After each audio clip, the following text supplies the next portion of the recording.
नमस्कार मित्रों। कहा जाता है निज भाषा उन्नति सब उन्नति की मूल। अगर आप अपनी भाषा अर्थात मदर टंग का ध्यान रखते हैं, उसमें अपने व्यवहार को करते हैं, तो सभी उन्नति के द्वार वहीं से खुलते हैं। तो इसलिए आपको अपनी भाषा पर गर्व होना चाहिए और उसका ज़्यादा से ज़्यादा प्रयोग करना चाहिए। अगर हम जापान देश की बात करें तो जापान के लोग जापानी भाषा का प्रयोग करते हैं, चाहे वो कहीं भी चले जाएं। रशियन लोग रशियन भाषा का प्रयोग करते हैं। और आज ये सब सारे देश अपने प्रगति के उच्चतम स्तर पर दिखाई देते हैं। चाहे वेस्टर्न यूरोप की बात हम कर लें, चाहे जहाँ भी जिस कंट्री की भी बात कर लें, वो लोग अपनी भाषा का प्रयोग करते हैं। लेकिन हम भारतीय अपनी भाषा के प्रयोग में कहीं न कहीं, और विशेषकर हिंदी भाषी क्षेत्रों की मैं बात करता हूँ, तो मैं पुनः कहूँगा कि निज भाषा उन्नति सब उन्नति की मूल। और कहा जाता है जननी जन्मभूमिश्च स्वर्गादपि गरीयसी। तो चलिए आज हम इसी विषय पर एक छोटा सा वीडियो, जो कि कक्षा 6ठी और 7वीं के बच्चों के लिए उपयोगी हो सकता है, उसको देखने का प्रयास करेंगे। भाषा, लिपि, व्याकरण, लैंग्वेज, स्क्रिप्ट एंड ग्रामर, ये हमारा टॉपिक है। तो हम इसके बारे में हम देखते हैं, हम क्या इसमें हम समझ सकते हैं कि भाषा, लिपि, बोली, मातृभाषा, राजभाषा, इन सब सारे विषयों पर हम थोड़ा सा संक्षिप्त में प्रकाश डालेंगे। तो सबसे पहले हम आते हैं उदाहरण के द्वारा। सबसे अच्छा चीज़ होता है, एक ग्रामरियन थे रेनिन मार्टिन, उनकी किताब बहुत ही फेमस है। तो वो उनमें उनकी किताब की विशेषता थी कि उसमें वो लर्निंग बाय डूइंग, मतलब कुछ एग्जाम्पल के बाद वो डेफिनेशन पढ़ाते थे। तो कुछ उसी तरह से मैं प्रभावित हूँ उस किताब से। तो उदाहरण क्या है, कक्षा में शिक्षिका का बच्चों को शांत कराना।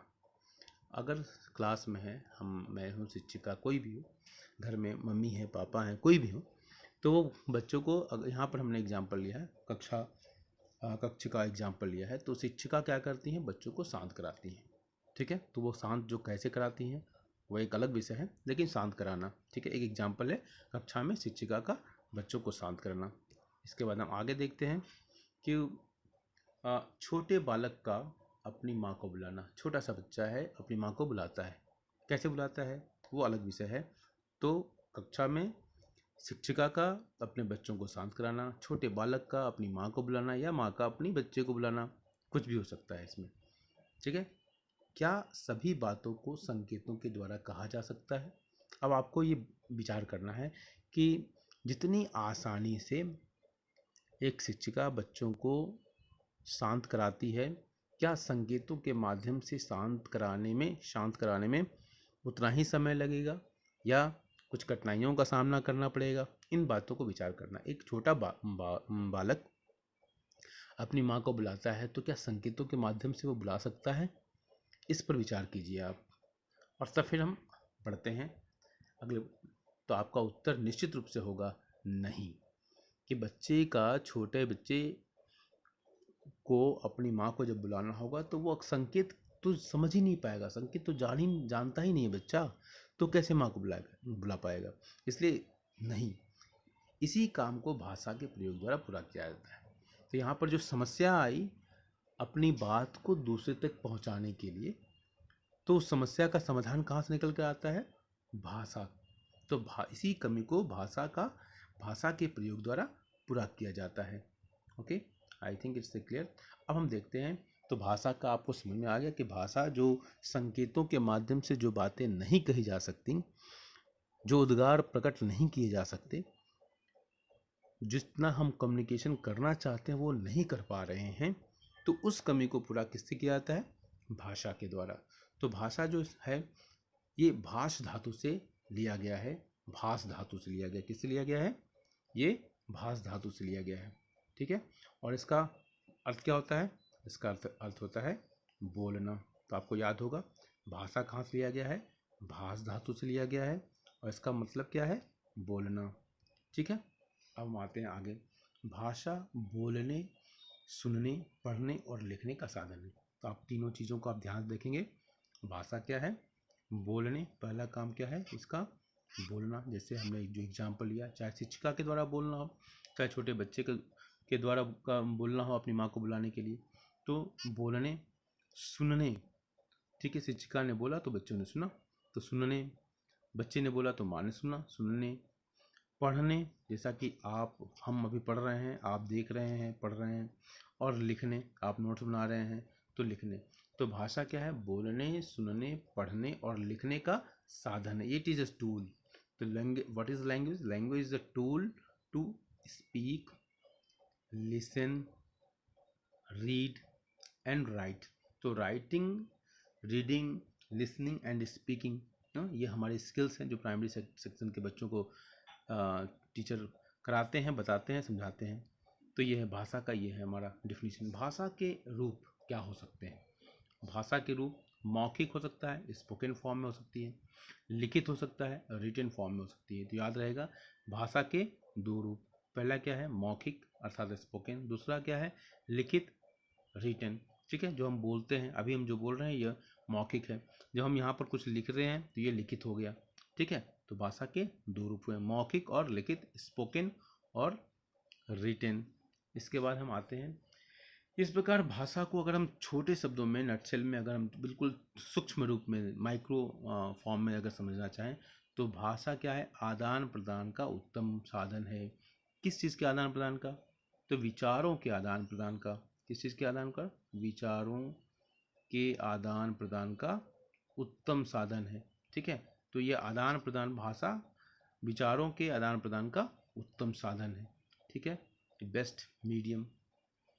ठीक है, अब हम देखते हैं मातृभाषा, राष्ट्रभाषा और राजभाषा। राजभाषा जो हम कार्यालयों में अपने दैनिक कार्यों को करने के लिए, कार्यालयों में, तो हिंदी और अंग्रेजी, क्योंकि जब हिंदुस्तान से अंग्रेज गए तो उन्होंने भारतीयों का एक वर्ग पैदा कर दिया जो अंग्रेजी में सोचता था, तो इसलिए अंग्रेजी रह गई हमारे साथ।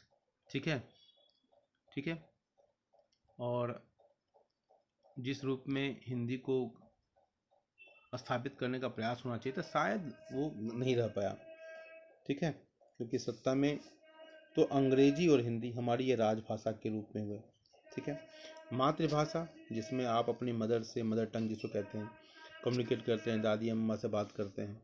ठीक है, और राष्ट्रभाषा के रूप में वो सारी भाषाएं जो राष्ट्र के रूप में संविधान में उनको स्थान दिया गया है। आप राष्ट्रभाषाओं को समझने के लिए आपने करेंसी नोट्स पर आपने देखा होगा, बहुत सारी भाषाएं लिखी होती हैं। ठीक है, तो हिंदी हमारी राष्ट्रभाषा है, तमिल, तेलुगु, ये सब सारी भाषाएं जो हैं अभी वो सब हमारी राष्ट्रभाषाओं की कैटेगरी में आती है। तो मातृभाषा हमारी हिंदी हो सकती है, मातृभाषा हमारी भाषा भोजपुरी तो भाषा के रूप में स्थापित नहीं है, लेकिन अब नई भाषाओं के रूप में मैथिली, कोंकणी वगैरह, बोडो को शामिल किया गया है। उसके बारे में अलग देखेंगे कि भाषा की क्या विशेषताएं होती हैं। चलिए, तो हमने यहाँ लिखा हुआ है राष्ट्रभाषा, ये तमिल, हिंदी, तमिल वगैरह वगैरह, बाकी जो 22 भाषाएं हैं उनको तमिल, तेलुगु, कन्नड़, मलयालम, मणिपुरी, उड़िया, ये सब सारी भाषाएं हमारी राष्ट्रभाषाओं कैटेगरी में आती हैं। राजभाषा के रूप में हमारे क्या है? हिंदी और अंग्रेजी, ये राजभाषा है जो कि कार्यालयों में, और ज़्यादातर हिंदी क्षेत्रों में, नॉर्दर्न इंडिया में हिंदी का प्रयोग होता है और साउदर्न में अंग्रेजी का प्रयोग होता है। चलिए, इसके बाद हम देखते हैं बोली। प्रायः कन्फ्यूजन हो जाता है कि भाषा और बोली में, तो उसके लिए हमको जरूरी है कि हम इस बात को भी समझें कि बोली क्या है। तो भाषा का जो क्षेत्रीय रूप होता है, लोकलाइज्ड वर्जन होता है जो लैंग्वेज का, वो है हमारा बोली। मतलब एक खास क्षेत्र में, जैसे भोजपुरी है, अगर देखा जाए तो खास, हालांकि भोजपुरी का क्षेत्र बहुत बड़ा है, वो भोजपुरी को अगर देखा जाए तो हिंदी से भी बड़ा इसका क्षेत्र बन जाता है। कारण क्या है? हिंदी देखो, साउथ में तो हिंदी कभी क्षेत्रों में चलती है, हालांकि अब आजकल प्रचार बहुत ज़्यादा हो गया है, हिंदी प्रचार सभा के रूप में वो ज़्यादा इसका फैला हुआ है। तो लेकिन अगर देखा जाए भोजपुरी का, तो भोजपुरी का मेडागास्कर से लेके मॉरिशस, ठीक है, मॉरिशस, यहाँ मॉरिशस, ठीक है, इसके बाद फ्रेंच गयाना, वेस्ट इंडीज़ के आसपास का जो एरिया है, यहाँ सब जगह बोली जाती है। इसके अलावा यूपी, बिहार में तो बोली ही जाती है। तो बहुत बड़ा क्षेत्र है, ग्लोबल लैंग्वेज कह लीजिए इसको, है भोजपुरी। और भाषा के क्षेत्रीय रूप को हम बोली कहते हैं। तो क्षेत्रीय रूप में मतलब एक खास क्षेत्र में ही होता है, इसलिए हमारी अवधी, ब्रजभाषा, इतनी जो हिंदी की छोटी छोटी क्षेत्रों में बोली जाने वाली, मथुरा के आसपास जो बोली जाती है, या अंगिका भागलपुर के क्षेत्रों में बोली जाती है, मगही गया के आसपास जो क्षेत्र में बोला जाता है। तो इस तरह से जो भाषा का जो क्षेत्रीय रूप होता है, क्षेत्रीय क्षेत्र में एक खास क्षेत्र में इसको जो प्रयोग किया जाता है, बोला जाता है, तो उसका उसी को हम बोली कहते हैं। तो भाषा के क्षेत्रीय रूप को हम क्या कहते हैं? बोली कहते हैं। भाषा का क्षेत्र व्यापक होता है और लिखित साहित्य होता है और व्याकरण होता है। तो ये जो चीज़ें जो वस्तुस्थिति ग्रामेटिकल हम दृष्टिकोण से देखें हम, तो भाषा और बोली में अंतर, ये क्वेश्चन भी आता है कई बार। तो भाषा बोली में क्या अंतर होता है? भाषा का क्षेत्र क्या होता है? व्यापक होता है, ठीक है। इसका एक रिटन साहित्य होता है, लिटरेचर जो होता है इसका रिटन होता है, और इसके पास एक ग्रामर होता है जो कि बोली के पास नहीं होता है। और यही चीज़ें जो हैं एक भाषा को बोली से अलग करती हैं। तो इसको याद रखेंगे आप कि भाषा का क्षेत्र क्या होता है? व्यापक होता है। बोली का क्षेत्र जो है व्यापक नहीं होता है। भाषा का अपना लिखित साहित्य होता है, बोली के साथ ऐसा नहीं होता है। और भाषा का एक व्याकरण होता है जो कि बोली का व्याकरण नहीं होता है। तो इस प्रकार भाषा और बोली के बीच का अंतर 3 मार्क के क्वेश्चन में आ सकता है। बोली में इसका अभाव होता है। इन सभी चीज़ों में हमने बार बार लिखने की जगह कर दिया कि सीधे से लिख दिया कि बोली में इसका अभाव होता है। जो चीज़ भाषा में पाई जाती है वो बोली में नहीं पाई जाती है, ठीक है। तब तक जो हमने समझाया वो समझ में आ गया। और 22 भाषाएं, आपको खुद ये होमवर्क है कि 22 भाषाएं कौन कौन सी उसको लिखना है। मैंने एग्जाम्पल के लिए ले लिया मैथिली, चूँकि बाद में शामिल की गई है। मैथिली, कोंकणी, बोडो, डोगरी, संथाली, हाँ, और बाकी आप बहुत सारी पॉपुलर भाषाएं हैं उसको आप खुद आप लिख लेंगे। तो 22 भाषाएं वर्तमान में हमारे संविधान की 8वीं अनुसूची में है। संविधान में 12 शेड्यूल्स में डिवाइड किया गया था, जिसमें 8वीं अनुसूची जो है, 8वां जो शेड्यूल है वो हम भाषा की बात करते हैं। अब देखो, आप अभी जो शेड्यूल मैंने बोला ना, तो शेड्यूल कास्ट और शेड्यूल ट्राइब्स आपने सुना होगा, ये प्रयोग किया जाता है बार बार। ये शेड्यूल जो है ना, जब संविधान को 12 अनुसूचियों में डिवाइड किया गया, तो जो जातियाँ इसमें जो चर्चा में आई उसी को हम शेड्यूल कहते हैं, ठीक है। शेड्यूल कास्ट और शेड्यूल ट्राइब 2 भागों में इसको डिवाइड किया गया। पहाड़ी क्षेत्रों में जो इसको जनजाति कहते हैं, जनजाति, ठीक है, ठीक है। और इसको शेड्यूल कास्ट कहते हैं, अनुसूचित जाति। अनुसूचित का मतलब हो गया अनुसूची, सूचित जाति। तो ये याद रखेंगे, ठीक है। और बाकी और धीरे धीरे ये अनटचेबल का रूप धारण किया गया। हालांकि हमारे यहाँ जो पौराणिक जो शास्त्र है इसमें अनटचेबिलिटी का उल्लेख नहीं है, और हमारे यहाँ इक्वलिटी के बाद वर्ण व्यवस्था थी, लेकिन धीरे धीरे वो जाति व्यवस्था में बदल गई और कुछ लोग इसका दुरुपयोग करने लगे, और आज की डेट में ये राजनीति का एक बहुत बड़ा हथियार बन गया है। चलिए, खैर जो भी है, आज हमने भाषा के रूप में भाषा के बारे में पढ़ा और बहुत ही विस्तृत जानकारी हमने लिया भाषा के बारे में।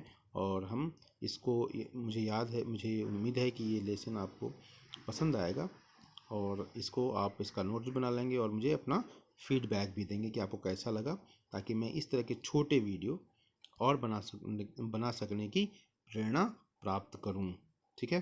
तो इन्हीं बातों के साथ मैं आपसे विदा लेना चाहूँगा। धन्यवाद।